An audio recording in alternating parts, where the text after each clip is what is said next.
तो मित्रों, कल हमने आपको बताया था बृहत हिमालय के बारे में, और जैसा कि आपको पता है आज हम बात करने वाले हैं मध्य हिमालय की। मध्य हिमालय की मैं आपको बताऊं कहानी। मध्य हिमालय को जो अलग करता है बृहत हिमालय से, उस रेखा को बोलते हैं मेन सेंट्रल थ्रस्ट, MCT। परीक्षा में पूछे गई चीजें, ये जो लाइन दिख रही है आपको बीच में gap, main central thrust. Himalaya का सबसे चौड़ा क्षेत्र मध्य हिमालय का ही है, तकरीबन 80 किलोमीटर का ये ब्रेड्थ है, इसका चौड़ा क्षेत्र यही है। जो आपको ये नीला लाइनों में नजर आ रहा है आपको, ये मध्य हिमालय है, इसको लघु हिमालय भी बोलते हैं। यहाँ पर औसतन ऊंचाई है 1500 से 1800 मीटर ऊंचाई की है औसतन। ये वो क्षेत्र है जहां से नदियां नीचे को बहती हुई एक ढाल बनाती हुई नीचे की तरफ बढ़ती हैं। ये क्षेत्र वो है मध्य हिमालय की। अगर मैं बात करूं तो यहाँ पर संगमरमर और अवसादी चट्टानें ज़्यादा मिलती हैं। अवसादी चट्टानें प्लस संगमरमर, चूना पत्थर, और यहाँ पर लेकिन जीवाश्म नहीं मिलता। हाँ, जीवाश्म की विदाउट जीवाश्म का अवसाद, जिसमें ह्यूमस नहीं होगा, ठीक, वो मिलता है। ऊंचाई औसतन है, तो यहाँ पर रहने के लिए बहुत अच्छी जलवायु मिलती है। प्रमुख शहरों की अगर मैं बात करूँ तो रानीखेत, शिमला, अल्मोड़ा, नैनीताल, मसूरी, कांगड़ा, ये बहुत प्रसिद्ध जगह हैं जो सब की सब आपको मध्य हिमालय के क्षेत्र के अंतर्गत मिलेंगी। गंतोक, तो ऐसी जगह मध्य हिमालय की कहलाती हैं। यहाँ पर आप कृषि भी कर सकते हैं सीढ़ीदार खेतों के माध्यम से। मतलब जिस तरह से बृहत हिमालय में बिल्कुल जनसंख्या नहीं थी, उस तरह के हालात यहाँ पर नहीं हैं। यहाँ पर चोटियों की तो बात नहीं करेंगे हम, क्योंकि 1500 से 1800 मीटर औसतन ऊंचाई है। ये जो क्षेत्र है पीर पांजाल क्षेत्र कहलाता है कश्मीर का। मध्य हिमालय का ये पश्चिमी क्षेत्र पीर पांजाल क्षेत्र कहलाता है। देखिए, जो आप बृहत हिमालय और लघु हिमालय के बीच में जो क्षेत्र देख रहे हैं वो घाटी क्षेत्र है। घाटी क्षेत्र से आप तात्पर्य क्या समझे? जो ये चोटी थी बृहत हिमालय की इतनी ऊंची, उसके मुकाबले जब छोटी चोटियां आरंभ होती हैं इस तरह से, तो ये बीच में जो क्षेत्र बनता है ये घाटी क्षेत्र कहलाता है। यहाँ पर सूरज की रोशनी परस्पर पड़ती है, उतनी ठंड यहाँ पर नहीं पड़ती, एक प्लेन मैदान सा बन जाता है, वो भी बेहतर जलवायु वाला मैदान। ये जो क्षेत्र आप बीच में देख रहे हैं, ये क्षेत्र प्लेन मैदान जैसा बन जाता है, बहुत ही बेहतर ये क्षेत्र माना जाता है।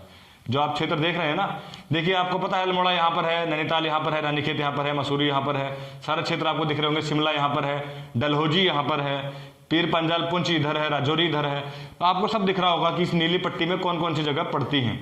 लेकिन हम बात कर रहे हैं नीली पट्टी से, जब आप बृहत हिमालय की तरफ जाते हैं तो बीच में घाटी क्षेत्र पड़ते हैं। वो घाटी क्षेत्र समतल होते हैं, मैदानी क्षेत्र जैसे होते हैं, लेकिन तकरीबन 2 किलोमीटर की ऊंचाई पर। बहुत ही सुंदर वो जगह होती हैं। बुलर झील यहीं पर है, डल झील यहीं पर है, और ऐसे में रहने की स्थायी व्यवस्था भी हो जाती है। अब उन्हीं में से हम बात करते हैं, सबसे ज़्यादा कश्मीर घाटी प्रसिद्ध है। ये जो आप क्षेत्र देख रहे हैं बीच में, ये कश्मीर घाटी कहलाती है। बहुत विस्तृत ये क्षेत्र है, और इस क्षेत्र में ही है श्रीनगर। श्रीनगर की सुंदरता मुझे बताने की आवश्यकता नहीं है। भारत का स्वर्ग वो इन्हीं घाटी क्षेत्र में मिलता है। श्रीनगर किसके बीच में है? पीर पांजाल और बृहत हिमालय की घाटी क्षेत्र में है श्रीनगर। और यहाँ से एक नदी निकलती है, झेलम नदी। ठीक मेन सेंट्रल थ्रस्ट पर ये क्षेत्र पड़ते हैं। इनमें एक है कुल्लू घाटी। कुल्लू कहाँ पर है? हिमाचल प्रदेश में है। देखिए, आप इन जगहों के बारे में आप जब इंटरनेट पर देखेंगे, बड़े मनोहर दृश्य आपको नजर आएंगे, बड़े सुंदर यहाँ पर छटा दिखेगी आपको कुल्लू में। उसके बाद भारत में फूलों की घाटी आपने देखी होगी। यदि आपने फूलों की घाटी नहीं देखी तो आप अवश्य देखने चाहिए। ठीक, औसतन वर्षा यहाँ पर उतनी अत्यधिक नहीं होती है, कम ही होती है, लेकिन बृहत हिमालय से ज्यादा होती है। सबसे बड़ा क्षेत्र है, 80 किलोमीटर इसकी चौड़ाई है जो ये है। लेकिन फिलहाल हम घाटी क्षेत्र की बात कर रहे हैं, तो घाटी क्षेत्र में आपने ये देखे जो प्रसिद्ध घाटियां हैं वो इन्हीं क्षेत्रों में बसी हैं। अगर इसका पूर्व की तरफ विस्तार देखेंगे तो पूर्व की तरफ जाते आते आपको पता है चौड़ाई कम होनी है, सिकुड़ते चले जाना है। जब आप पूर्व की तरफ जाएंगे तो यहाँ पर जो नीचे आपको शिवालिक रेंज दिख रही है ना नीचे, वो नजर नहीं आती। नीचे जब चौड़ाई कम हो जाती है तो शिवालिक रेंज सिक्किम के बाद विलुप्त सी हो जाती है, यानी वो लघु हिमालय में ही मिक्स हो जाती है।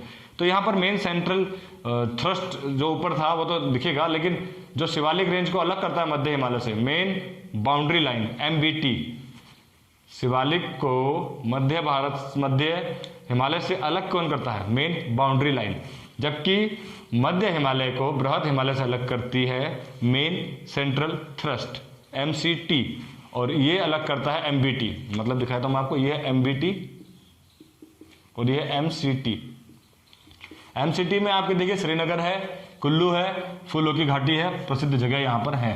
ठीक, पूरब की तरफ आप जाएंगे तो ये चोटी मिक्स हो जाती है शिवालिक के साथ। तो यहाँ पर अरुणाचल प्रदेश में 4 चोटियां आपको नजर आ रही होंगी, डफला, मिरी, एबोर, मिसमी।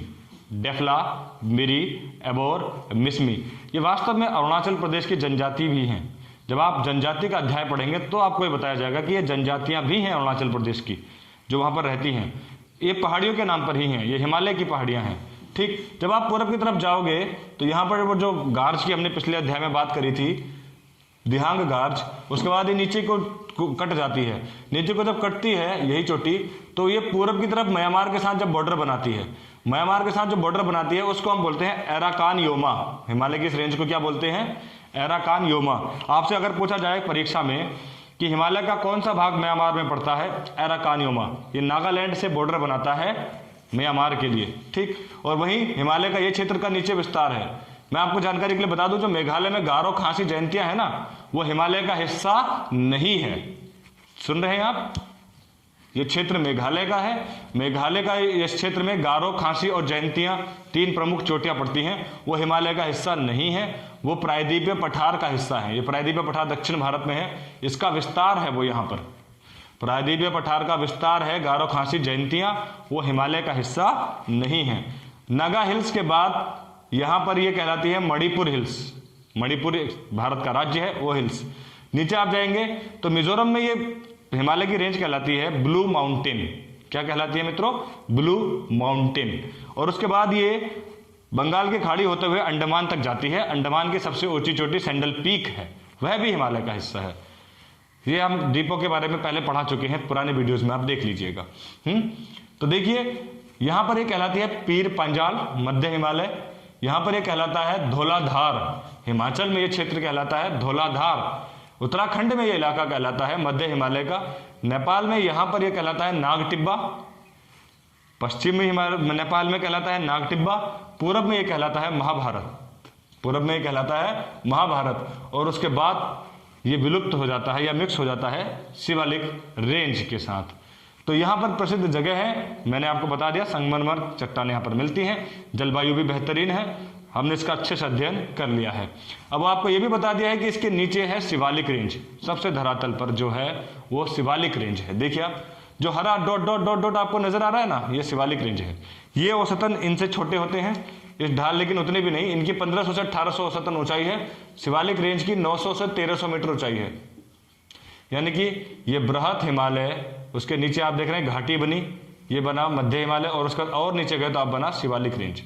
ये है शिवालिक, ये है मध्य, ये है बृहद। तो देखिए इनके बीच में जो लाइन बन रही है उस लाइन को हम बोलते हैं, क्या बोलते हैं उस लाइन को? उस लाइन को हम बोलते हैं मेन बाउंड्री लाइन। और जिस तरह से वहां पर घाटी बन रही थी, ऊपर आपने देखा कि मध्य हिमालय से बृहद हिमालय के बीच में घाटियां बन रही थी। शिवालिक रेंज और यानी कि बाह्य हिमालय, वो आंतरिक हिमालय तो बृहद हिमालय था, ये बीच का हिमालय है, और ये है आपका बाह्य हिमालय। शिवालिक को बाह्य हिमालय बोलते हैं, मध्य हिमालय को बीच का हिमालय बोलते हैं, और जो बृहद हिमालय है उसको आंतरिक हिमालय बोलते हैं। ध्यान से सुनिए आप, ये शिवालिक रेंज और इनके बीच में मेन बाउंड्री लाइन थी, MBT, मेन बाउंड्री लाइन। जिस तरह से वहां पर घाटियां बन रही थी, आप देखिए श्रीनगर की घाटी हमने बताई, कुल्लू की घाटी बताई, उसी तरह से यहां पर बनते हैं दून। समझ रहे हैं आप? जब आप मेन लघु हिमालय से जाएंगे शिवालिक रेंज की तरफ तो बनते हैं दून।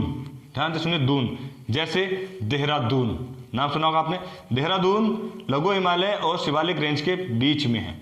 ठीक, देहरादून है, काठमांडू भी वैसे ही एक दून है।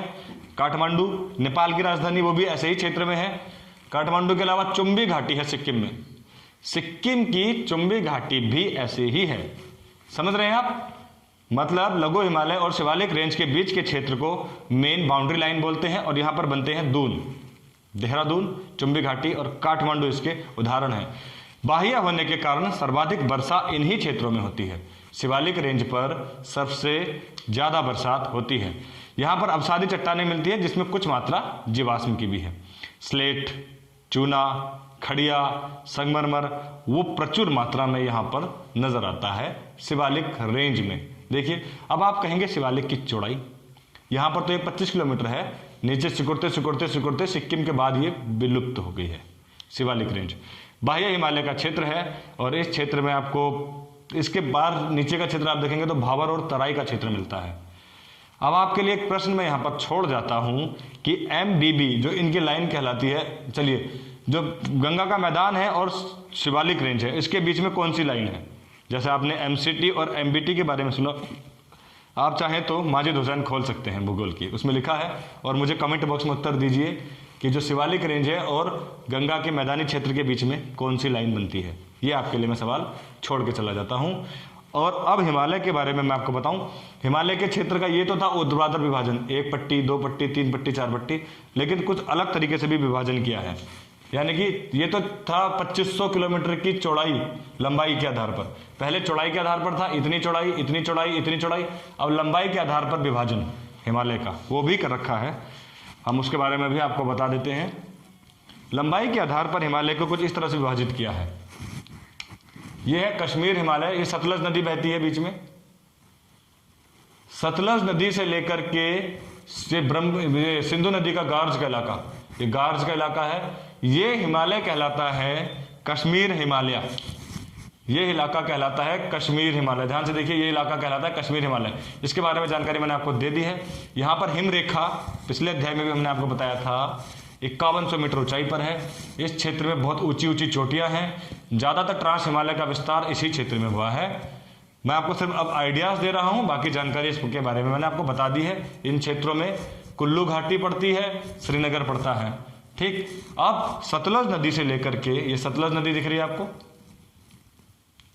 सतलज नदी से लेकर के काली नदी का क्षेत्र, ये है काली नदी जो उत्तराखंड का है, ये कहलाता है कुमाऊं हिमालय।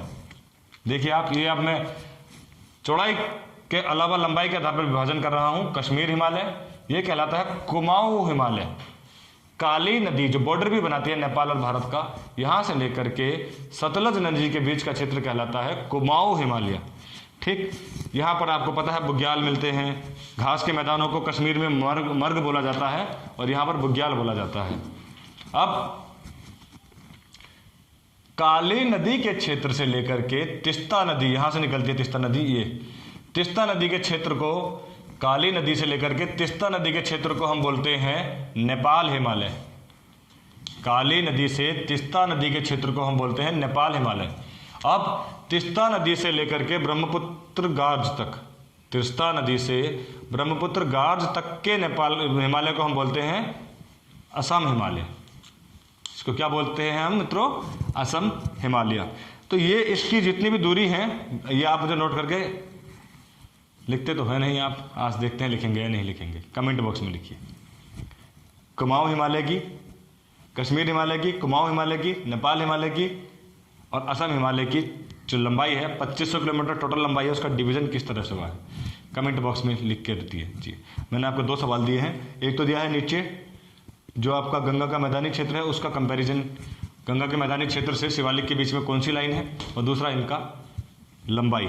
आप ये मुझे कमेंट बॉक्स में उत्तर दीजिए। इसके बाद हम बात करेंगे हिमालय के झील की, हिमालय के दर्रों की, और साथ ही हम बात करेंगे हिमालय के ग्लेशियर्स की। तो आप बने रहिए, आपको वीडियो कैसा लगा हमें ज़रूर बताइए। अगले अध्याय में हम हिमालय की अगली जानकारी लेकर आपके सामने आएंगे। धन्यवाद।